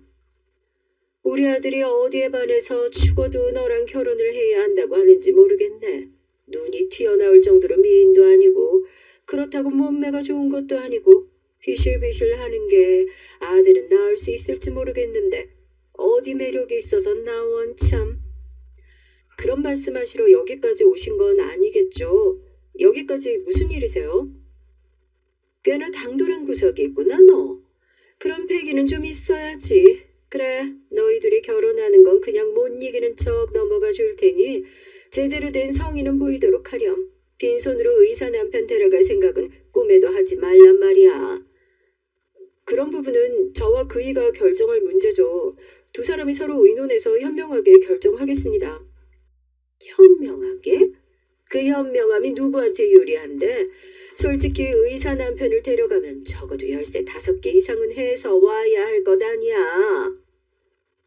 시어머니께선 차는 적어도 2대는 되어야 한다고 하셨으며 집까진 무조건 해와야 한다고 하셨죠. 다행히 남편이 대학병원에서 계속 근무하겠다는 의사를 밝혔으니 병원을 차려줄 필요가 없으니 다행이 아니겠냐고 하시더니 나머진 무조건 가져와야 한다고 하셨어요. 전 당황해서 아무런 말도 할 수가 없었습니다. 언니 시집갈 때도 이런 얘긴 못 들었거든요. 혼수에 대해서 따로 하신 말씀이 없었다고 하던데 이 상황을 무슨 아직 상견례도 하지 않았는데 이렇게 찾아와 얘기를 한다는 것이 제 머리로는 전혀 이해가 되지 않았죠. 하지만 예비 시어머니의 말은 끝나지 않았습니다. 다른 가족들한테는 결혼식 당일에 입을 한복이랑披露宴에서 입을 드레스랑 정장 그 정도만 준비하면 되겠다. 나중에 치수 보내줄 테니까 챙기고. 어머니, 말씀 도중에 정말 죄송한데요. 그 부분은 그이와 얘기해서 정하겠습니다. 아직 상견례도 하지 않았는데 너무 앞서가시는 것 같아서요. 우리 아들이 너처럼 시간 남아도는 줄 아니? 미리미리 네가 움직여야 될 거 아니야. 뭐하러 바쁜 사람 붙들고 이 얘기를 해? 내가 시키는 대로 하면 되지. 예비 시어머니께선 잠자코 얘기를 들으라고 하셨지만 전 괜찮다고 하면서 혹시 여기 오신 거 남자친구가 알고 있느냐고 물었죠. 그제야 하시던 말씀을 멈춘 예비 시어머니는 무슨 의도로 그런 걸 묻느냐고 하셨어요. 전 그저 남자친구가 알고 있는지 물었을 뿐인데 왜 의도를 따지시냐고 반문했죠. 예비 시어머니께선 한동안 말씀 대신 절 노려보기만 하셨어요. 전 등에 소름이 돋았지만 차분하게 예비 시어머니를 마주보곤 이런 중요한 것들은 남자친구와 의논을 해서 정리하겠다고 다시 한번 강조했습니다. 알려주신 것들은 충분히 참고하겠다는 말도 했고요. 예비 시어머니께선 아랫입술을 세게 깨물곤 좋게 봐주려고 했더니 자기 무덤을 스스로 파고 있다고 하시면서 벌떡 자리에서 일어나셨어요. 그러곤 오늘 얘기는 없었던 것으로 하겠다고 하셨죠. 전 당연히 모든 일을 남자친구에게 말했어요. 제 얘기에 남자친구의 얼굴은 삽시간에 붉어졌죠. 내가 다시는 자기 못 찾아가도록 할게. 진짜 이런 일 겪게 해서 정말 미안해. 괜찮다는 얘긴 못하겠는데 이것도 어차피 넘어야 하는 산이라면 피할 수만 있는 건 아니니까 어쩔 수 없다고 생각하지 뭐. 그래, 내가 중간에서 잘할게. 진짜 미안해. 이런 일 겪게 해서. 놀라긴 했지만 괜찮아. 어머니도 시간이 지나면 달라지시겠지. 전 남자친구에게 시어머니께서도 달라지실 것이라고 말했지만 전 어렴풋하게나마 그런 일은 없지 않을까 싶었어요. 사람이 쉽게 변하면 누가 고생을 하겠냐고요. 하지만 그래도 남자친구가 너무 미안해하는 얼굴을 하자 어떻게든 위로를 해주고 싶었죠. 그런데 그 일이 있고 나자 정말 예비 시어머니에게서 연락이 없더라고요. 남자친구가 한마디를 한 것인지 아니면 알아서 하겠다는 저의 말을 못 이기는 척 받아들여 주셨는진 어느 쪽인진 모르겠지만 말이죠. 그렇게 예비 시어머니와의 만남이 있고 보름이 흘렀습니다. 예비 시어머니께서 저녁을 함께 하자고 집으로 초대를 하셨어요. 전 무슨 꿍꿍이라도 있는 건 아닐까 살짝 긴장했지만 그렇다고 거절할 명분이 있는 것도 아니라 기쁘게 가겠다고 했습니다. 역시나 예비 시어머니께선 만만한 분이 아니셨죠. 저녁을 하자 초대를 하셨는데 정말 아무것도 없더라고요. 저녁은커녕 주방이 깨끗하기만 했죠. 예비 시어머니께선 남자친구가 좋아하는 걸 가르쳐주고 싶다고 하시면서 자신과 함께 저녁 준비를 하자고 하셨어요. 제게 재료 손질을 좀 하라고 하시더니 곁에서 칼질하는 걸 세심하게 보고 계시더라고요. 뭐든 좋으니 꼬투리가 잡혀라 하는 눈으로 말이죠. 하지만 예비 시어머니께서 전혀 생각하지 못한 것이 있다면 제가 유학 생활을 하면서 초반 한 달을 제외하곤 제가 다 한식을 만들어 먹었다는 것이에요. 전 능숙하게 칼질을 시작했죠. 예비 시어머니께서는 그런 저의 손놀림에 꽤나 놀란 얼굴을 하셨습니다. 전 야채를 손질하고 뭘 하면 되겠느냐고 물었어요. 예비 시어머니께서는 남자친구가 생선구이를 좋아하니 생선을 손질하라고 하셨죠. 전 비린내를 싫어하긴 하지만 이를 악물고 구이용으로 손질까지 마쳤답니다. 예비 시어머니께서는 제가 생선배를 따서 손질할 것이라고는 생각지도 못하셨는지 당황하시는 기색이 역력했어요. 그렇게 예비 시어머니의 주방 기강 잡긴 이대로 실패인가 싶었죠. 하지만 무슨 일이든 반전이 있기 마련이잖아요.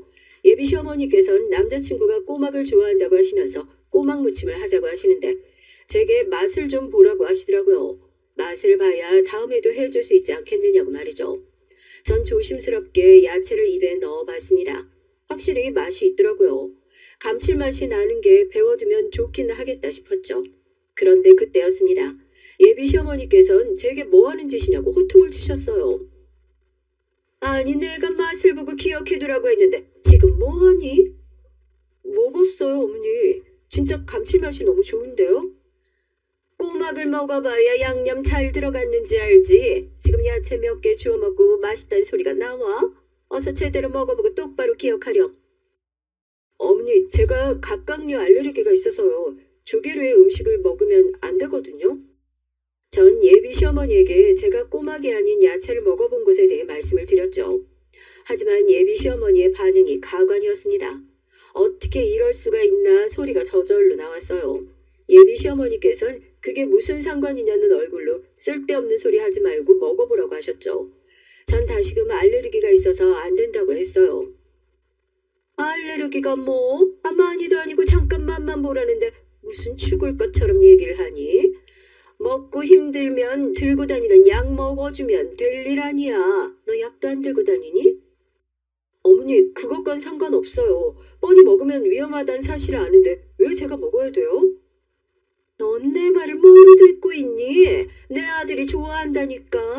제대로 맛을 기억하고 만드는 방법을 배워가야 할 것 아니야. 어떤 맛이 나는지도 모르고 만들 생각이야? 그러니까요. 야채 맛 봤다고 말씀드렸잖아요.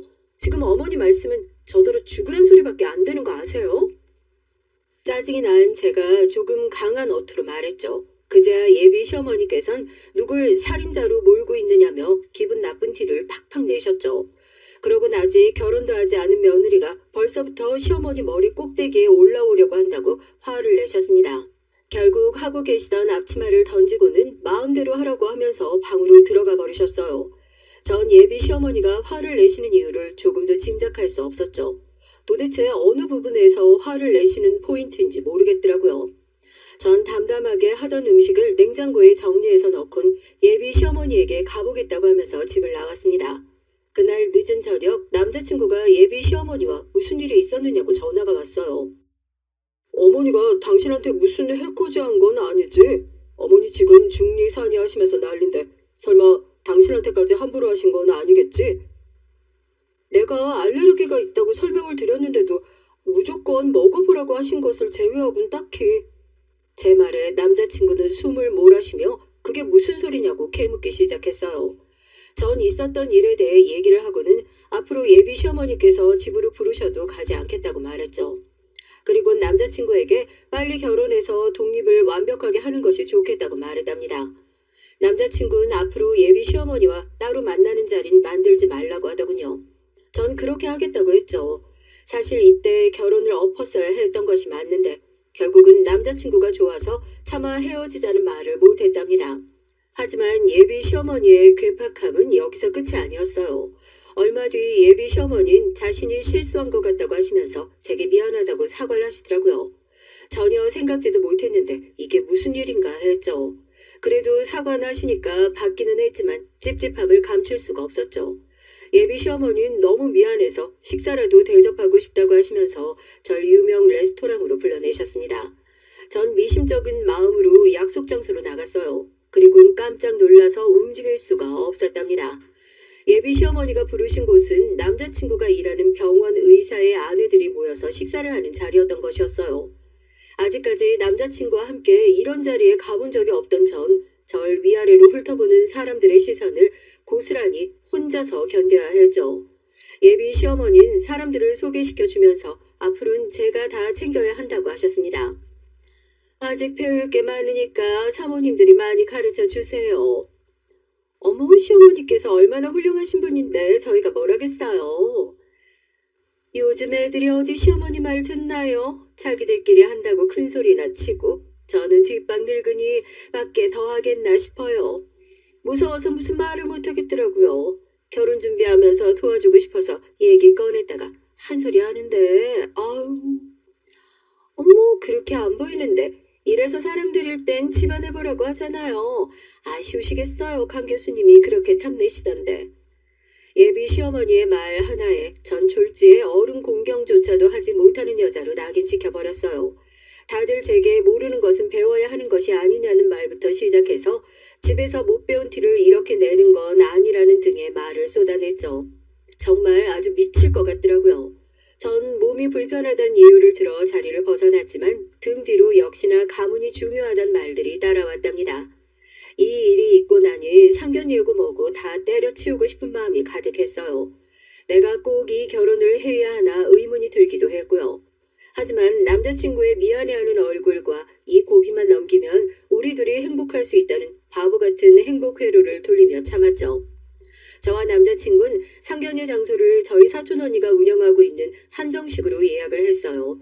지금 예약을 해도 3개월은 기다려야 한다고 할 정도로 유명한 곳이었지만 혈연 찬스로 취소된 자리로 들어갈 수 있었죠. 그런데 예비 시어머니께서 급이 맞지 않다고 하시면서 호텔 레스토랑으로 바꾸라고 하시더라고요. 어머니, 그 한식당도 대기 명단이 한참인 곳이에요. 취소 자리가 생겨서 겨우 잡은 곳인데 마음에 안 드세요? 그런 마음에 들 줄 알았니? 아니, 한식당이 뭐야, 한식당이? 예약자가 백날 많아봐라. 다 필요 없으니 무조건 호텔, 그것도 스카이 라운지를 잡으렴. 그 정도는 돼야 우리 아들 레벨에 맞지 않겠어? 죄송해요, 어머니. 그이가 이 한식당을 진짜 좋아하거든요. 이번에도 그이가 좋아하는 곳으로 해서 예약을 했는데 어머니 마음에 안 드실 거라고는 생각하지 못했네요. 거기다 이미 결정을 다 한 상태라 이제 와서 바꿀 수가 없거든요. 바꿀 수가 없긴 왜 바꿀 수가 없단 말이야. 취소하고 호텔로 정하면 되잖아. 이틀 남겨두고 어떻게 그렇게 해요. 어머니, 호텔 스카이 라운지는 다음에 제가 따로 모시고 갈 테니까 이번엔 그냥 한식당으로 와주세요.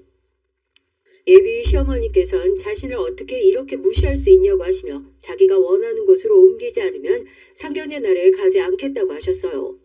예비 시어머니 생각엔 그렇게 말을 하면 제가 쩔쩔거리며 예비 시어머니가 원하는 대로 움직여줄 것이라고 생각했나 봐요.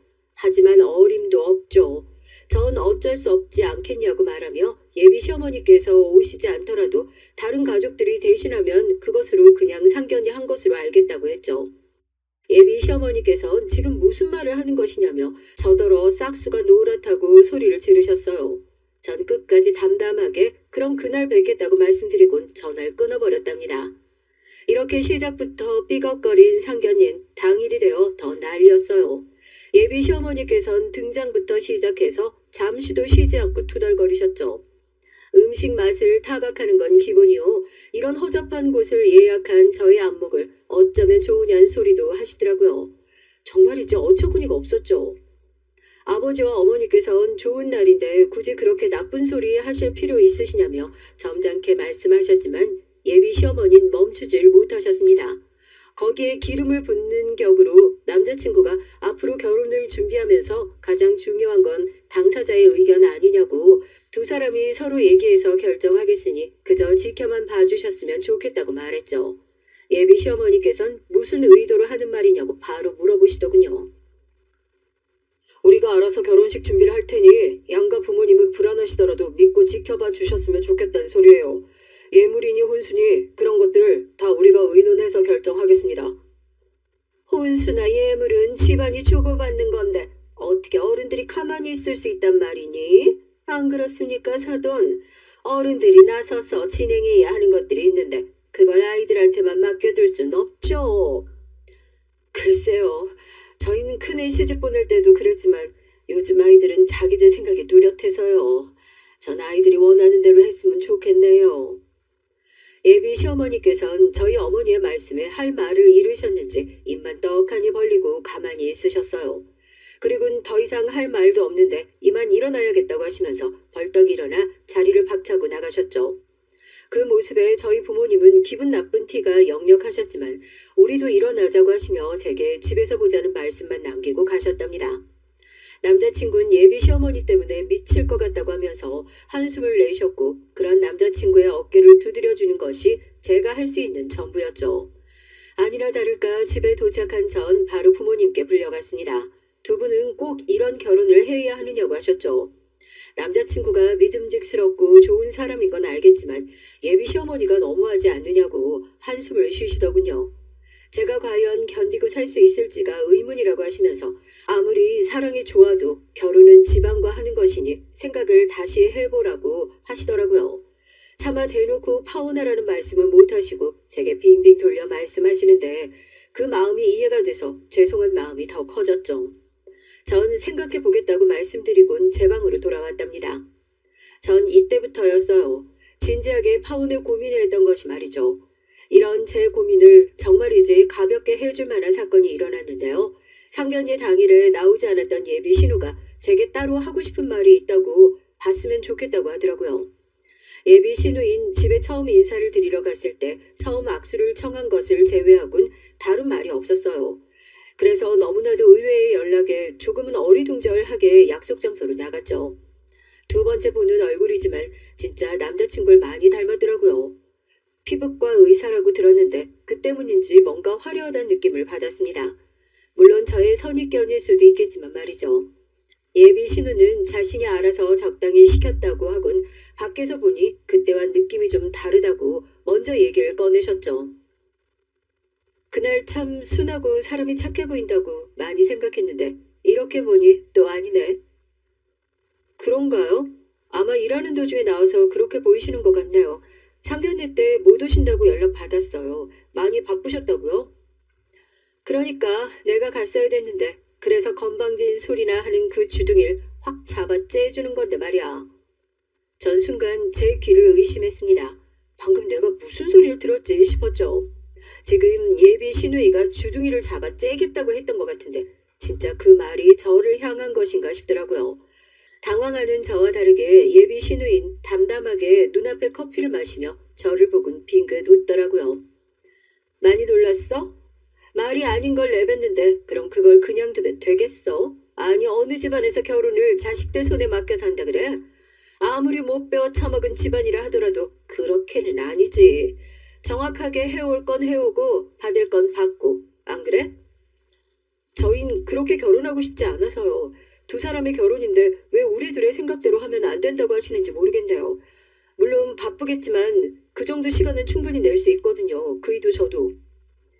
말귀를 전혀 못 알아먹는구나. 그래 뭐 두 사람이 의논해서 정하는 건 좋지. 하지만 그건 상놈의 집안에서나 하는 짓거리라고. 우리 집안에선 있을 수 없는 일이니까 헛물 들이키지 말고 엄마가 적어주는 대로 준비해와. 손에 땀이 차는 것이 느껴졌습니다. 온몸이 덜덜 떨리는 기분이었죠. 눈앞에 앉아있는 예비 신우가 무서워서가 아니었어요. 치밀어 오르는 화를 가라앉히기가 힘들었기 때문이었죠. 전 최대한 언성을 높이지 않으며 예비 신우에게 말했습니다. 몇 번을 다시 물어보셔도 소용없을 것이라고 말이죠. 예비 신우는 피식 웃음을 짓더니 적당히 하고 시키는 대로 하라고 하더니 괜히 고집 부리다가 된통 당하지 말라는 말을 남기곤 가버리셨어요. 그렇게 예비 신우이와의 만남을 뒤로하고 전 확실하게 파혼을 해야겠다는 생각으로 마음을 굳혔습니다. 예비 시어머니의 예비 시누이까지 정상인 인간들이 하나도 없는데 어떻게 결혼을 하겠어요. 듣고 계시는 분들도 생각해보세요. 한 사람은 엄청난 혼수를 요구하면서 의사 아들을 데려가는 값을 하라고 하고 한 사람은 적당히 숙이고 들어오라고 하고 어느 쪽이든 최악인 건 변함이 없었죠. 전 남자친구가 해외 세미나에서 돌아오는 대로 파혼을 하겠노라 다짐을 하고 혼자서 정리를 시작했답니다. 그것도 모르는 예비 시어머니께선 혼수 품목을 보내오셨죠. 진짜 입이 저절로 떡 벌어지더군요. 저희 집 형편으로 못할 건 아니지만 요즘 시대에도 이런 걸 요구하는 집이 있구나 싶더라고요.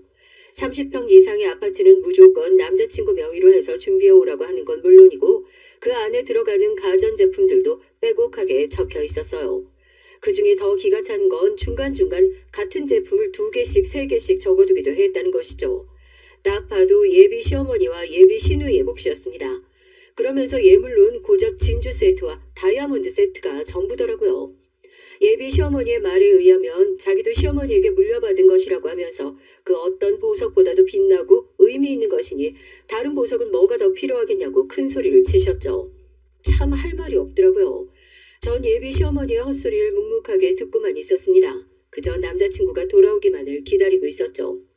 하지만 예비 시어머니의 성격이 급한 건지 아니면 정말 이 집안이 저희와 문제가 있는 건지 남자친구를 기다리는 것도 없이 예비 시어머니께서 먼저 파혼 얘기를 꺼내셨어요. 그날은 봉사활동이 있는 날이었습니다. 오랜만에 아버지와 함께 퇴근할 생각으로 아버지가 계시는 회사로 향했죠. 아버지도 그날은 직원 복지 차원에서 회사 앞에서 직원들에게 줄 붕어빵을 굽고 계셨거든요. 아버지께서는 한 달에 한 번씩 이벤트로 여러 행사를 하셨는데 겨울이 되면 꼭 군고구마와 붕어빵을 제공하셨습니다. 생각보다 반응이 좋더라고요. 다들 재밌어하면서 꼭 먹으러 나온답니다. 물론 회사 사장이 건물 앞에서 그런 짓을 하고 있다는데 편하게 있을 수 있는 사원이 어디 있냐고 하실 수도 있겠죠. 처음엔 다들 어색해했거든요. 하지만 해마다 이어져 오다 보니 이젠 그날을 기다리기도 한답니다. 전 아버지를 찾아 회사 건물 앞으로 향하는데 사람들이 모여있는 것이 보였어요. 역시나 오늘도 인기 폭발이시구나 했는데 웅성거림이 평소와는 좀 다르더라고요. 그리고 점점 가까이 다가가자 새된 목소리가 들려왔습니다. 예비 시어머니였어요. 전 허둥지둥 사람들을 비집고 들어가 맨 앞으로 향했죠. 거기엔 붕어빵을 굽고 계시는 아버지와 소리를 지르는 예비 시어머니가 대치 중에 있었습니다. 그 곁으로는 직원들이 줄을 서 있었고요.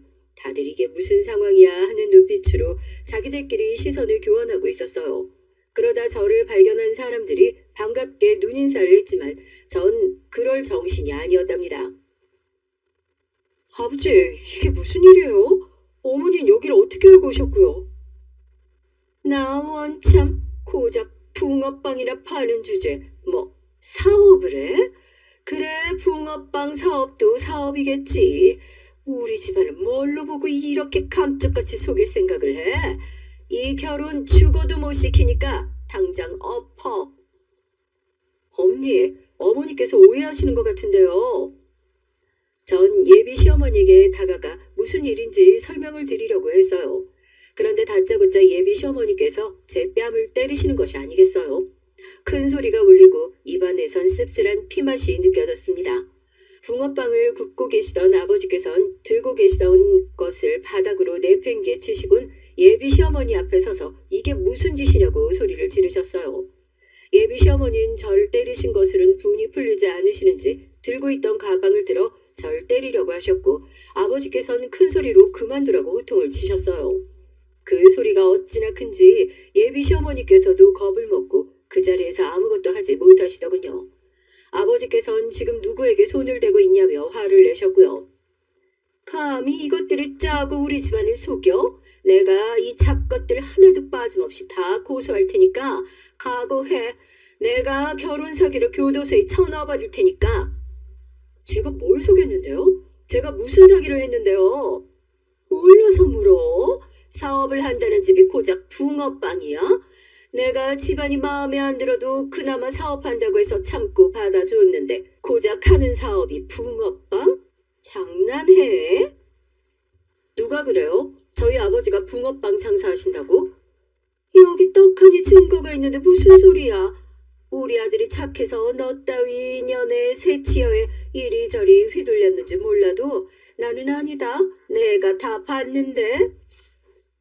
아주머니. 뭐? 아주머니. 지금 너 뭐라고 했니? 파혼한다면서요. 파혼하는 마당에 그럼 아주머니라고 부르지 뭐라고 부르겠어요?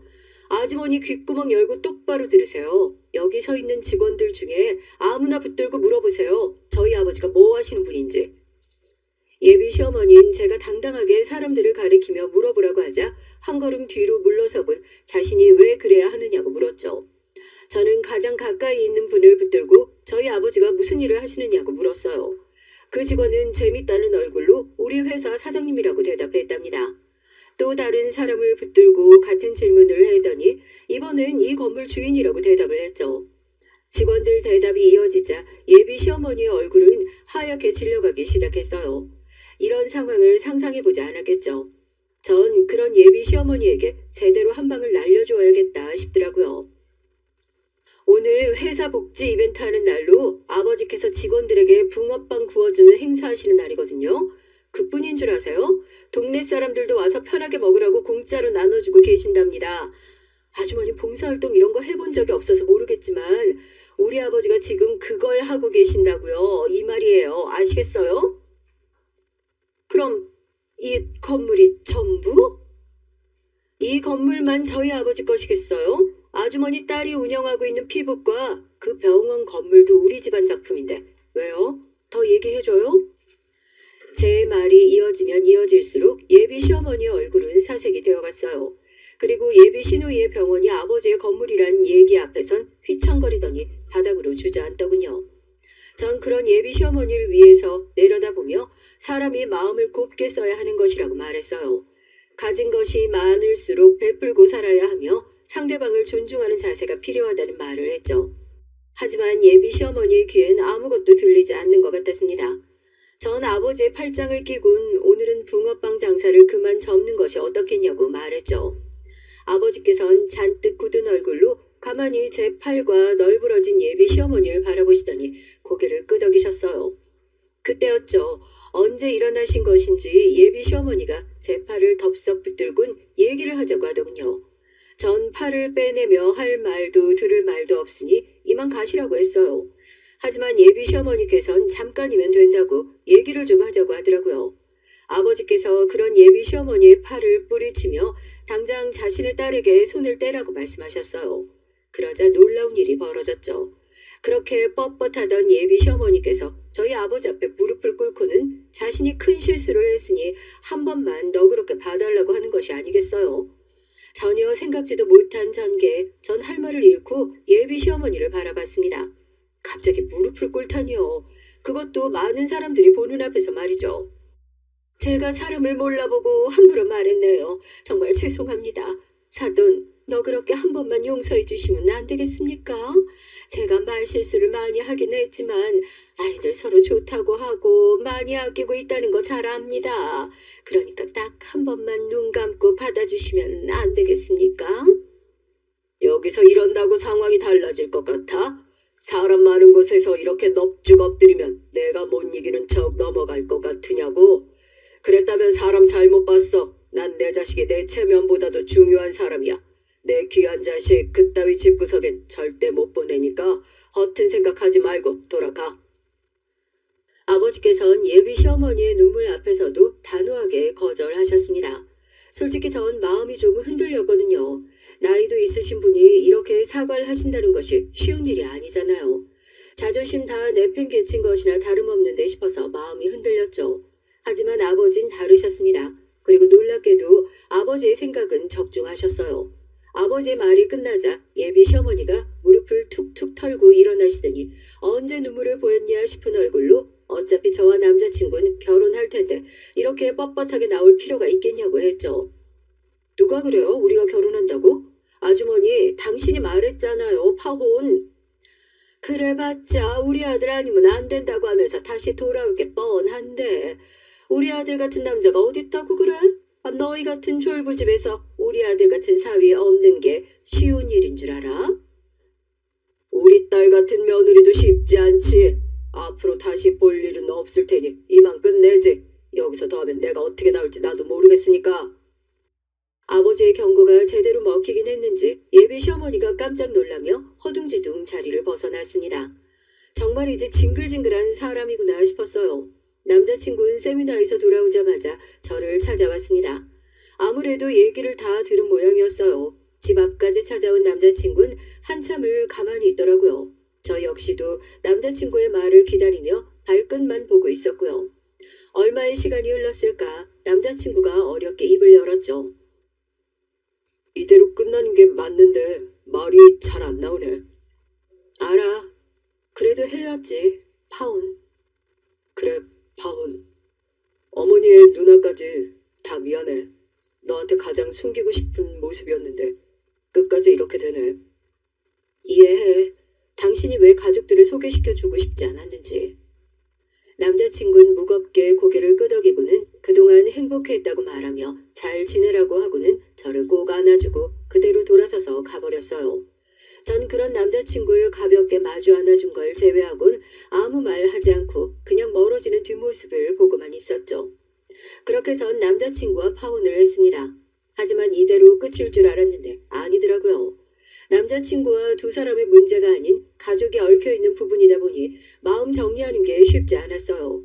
그래서 바쁘다 보면 다른 생각은 하지 않겠거니 싶어서 하던 일을 그만두고 평소 그렇게 원하던 네일샵을 오픈하기로 했죠. 하지만 우리의 헤어짐은 남자친구와 저희 집안만의 생각이었더라고요. 얼마 안 있어 예비 시누이가 오픈 준비로 한창인 네일샵에 나타났습니다. 전 제 앞에 다시 나타날 수 있다고 전혀 생각하지 않았기 때문에 충격받은 얼굴로 예비 시누이를 바라봤죠. 예비 시누는 여기저기 둘러보고는 깔끔하게 잘하고 있다는 원치도 않는 칭찬을 하더니 저더러 커피나 한잔 하자고 했어요. 전 같이 마실 사이는 아닌 것 같으니 할 말이 있으면 그냥 하라고 했죠. 그만큼 튕겼으면 충분한 것 같으니까 이제 그만 결혼 준비해. 우리 동생 너 때문에 밥도 제대로 안 먹고 나랑 엄마 얼굴은 보기도 싫다고 하면서 집 나갔으니까. 그래서요? 그게 나랑 무슨 상관이 있다고요? 우리 파혼했고 서로 미련 없이 헤어지기로 했으니까 나한테 와서 이런 말 해봤자 소용없어요. 야, 적당히 튕기란 말 못 알아들어? 우리 엄마가 사과했다며. 사과했으면 끝난 문제 아니야? 그러게 누가 오해하도록 행동하래? 누구든 그 상황에선 우리 엄마처럼 생각할 수 있잖아. 그럼에도 우리 엄마가 숙이고 들어갔으면 너도 정도껏 하라고. 시어머니 이겨먹어서 좋을 건 뭐 있다고. 그리고 듣자하니 우리 건물 주인이 사돈 어른이라며? 나 이제 월세 안 낸다. 설마 사돈한테 월세 받을 생각은 아니지? 진작 알았으면 월세 굳었을 텐데. 아우, 그걸 왜 이제서 말해? 전 자꾸만 터지는 헛웃음을 참기 힘들었습니다. 아니 어떻게 엄마와 딸이 이렇게 상대방의 말은 듣지도 않고 자기가 하고 싶은 말만 하는지 역시 유전자의 힘인가 싶었죠. 전 예비 신우처럼 똑같은 자세로 삐딱하게 섰어요. 그러곤 존대는 개나 줘버리자 싶은 마음으로 말했죠. 야, 내가 몇 번을 말해. 싫다니까? 결혼 안 한다고. 내가 지금 고작 너랑 아주머니 기죽이려고 이런 행동하는 거 같니? 내가 미쳤어? 그럼 비생산적인 행동이라 하고 있게. 미쳤어? 지금 너 누구한테? 너 말귀 그렇게 못 알아쳐먹어서 의사는 어떻게 하고 있니? 제 말에 예비 신우의 얼굴은 금방이라도 터질 것처럼 붉어졌죠. 전 아랑곳하지 않고 예비 신우의 어깨를 손가락으로 툭툭 치며 말했습니다. 예비 신우인 몸을 가누지 못하고 휘청거리더니 짝다리를 짚고 있던 몸을 바로 세웠죠. 뭐 네가 먼저 얘기 꺼냈으니까 내가 말하는데 지금처럼 그대로 월세 내고 싶거든. 그냥 나 죽었다 하고 사라져. 알아보니까 너 계약 얼마 안 남았더라. 여기서 자꾸 헛소리하면 확 쫓아내버릴 테니까 그대로 몸 돌려서 나가라고. 알겠어? 누구 마음대로 네가 나가라고 하면 내가 나가야 돼? 재계약을 안 한다니까. 우리가 안 하겠다는데 네가 뭐라고 버티는데?